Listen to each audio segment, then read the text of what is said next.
يا صباح الفل، ازيكم يا حلوين؟ عاملين ايه؟ كل سنة وانتم طيبين ورمضان كريم. تعالوا بقى نشوف عملنا طبق الفتة الحلو ده ازاي، وطبق الكوارع. بسم الله ما شاء الله، اللهم صل على النبي. هنا الكوارعية بتاعتنا متقطعة ترنشات زي ما انتم شايفين كده. فايه حطيناها، هي جاية ترنشات كده، انا اول مرة اجيبها بصراحة ترنشات كده. هنا حطينا حبايتين طماطم، حطينا ورق راولة، حبايتين من النوى بتاع البلح عشان لو مش هتستوي بسرعة يسووها، بصل، بهارات لحمة، وحطينا كل التوابل بتاعتها يعني، وحطيناها تستوي كده على نار هادية.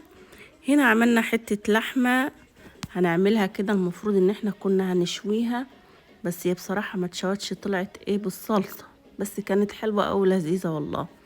هنا حطينا اللحمة، حطينا لها صدمة في الصينية. بعد كده حطينا اللحمة، خدت صدمة في السمنة يعني بحتة زبدة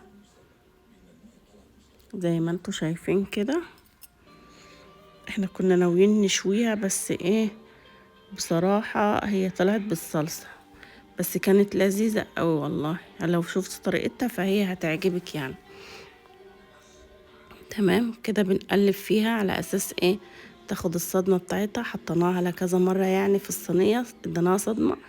هنا حطينا البصل يتلوح كده في الزيت بتاع اللي طلع من السمنة اللي طلعت من اللحمة، مع حتة زبدة. حطينا عليها حتة توم، قرنين شطة، وقطعنا لها شوية طماطم، والتوابل بقى بتاعتنا من كل اي توابل عندك حطيناها. تمام، لما اتلوحت كويس كده فاحنا حطينا بقى اللحمة ثاني عليها، واديناها بقى تشويحة على نار هادية كده، بس لحد ما استوت. هي ما احتاجتش بقى تتحط على الفحم ولا نشويها، فهي طابت في الصلصة كده وخلاص. فاحنا قلنا بقى مش مشكلة يعني، فقضت الغرض يعني.